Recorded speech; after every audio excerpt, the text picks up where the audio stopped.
United Kingdom, across the earth. This is Radio 2 on the BBC Sounds app on your smart speaker. And 88 to 91 FM.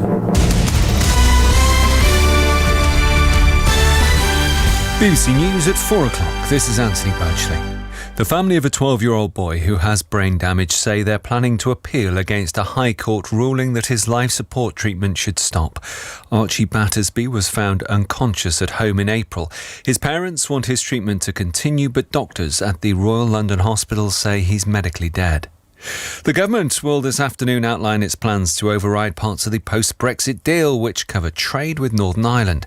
Boris Johnson wants to change the protocol he agreed with the EU to make it easier to move goods between Britain and Northern Ireland. The Irish Europe Minister Thomas Byrne insists the plans are illegal and says the UK government's actions are unacceptable.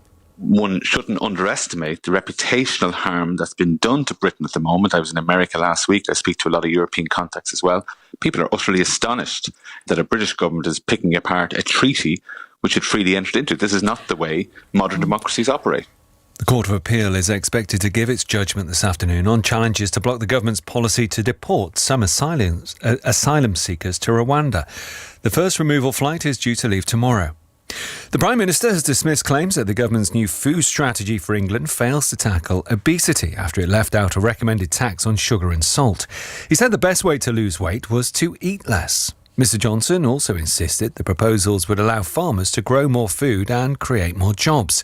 Speaking earlier, the Environment Secretary George Eustace denied there was disagreement within government about the best way to deal with problems such as obesity. Rather than it being perceived some sort of arm wrestle between what the government should or shouldn't do, what we have to do with complex challenges like obesity is recognise that there is a shared responsibility to get this right.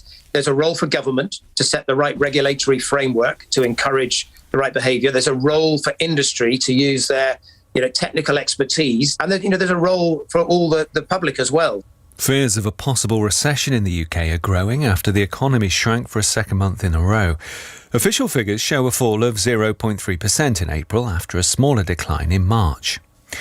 A new report has warned of potential loopholes in the strategy by the United States and the European Union to restrict imports of Russian oil because of the war in Ukraine. The Centre for Research on Energy and Clean Air says that as the energy embargo takes effect, more Russian crude is being diverted to India. But once the oil is refined there, much of it will be sold on to customers back in Europe and the US. Laurie Miliverta is one of the report's authors. The other reason is that the sky-high fossil fuel prices have driven up Russia's revenue, even though the import volumes have fallen. And a European Space Agency project to map the Milky Way has revealed new information on nearly 2 billion stars. The Gaia Space Observatory has identified a phenomenon known as starquakes. These are massive vibrations which change the shape of stars. That's the BBC News at 4:03. Thank you. Listen live on the BBC Sounds app. Sport coming. BBC Radio 2. Shadnam Yunus Jewel.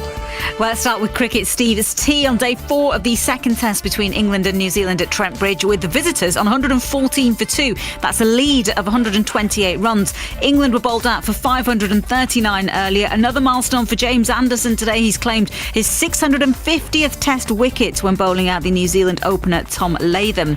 In tennis, Britain's Jack Draper has won his opening round match at the Queen's Club Championships, beating American Taylor Fritz in straight sets. Cameron Norrie is currently playing Bulgaria's Grigor Dimitrov and has taken the first set in that match.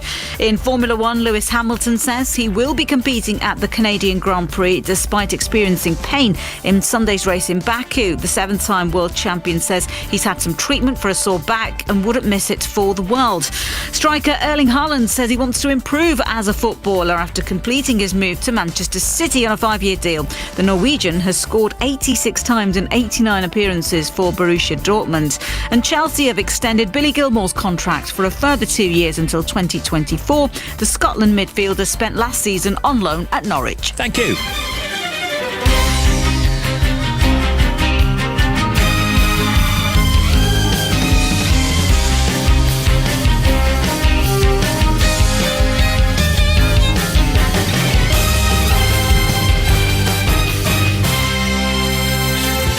Steve be right in the afternoon. Summer 2022.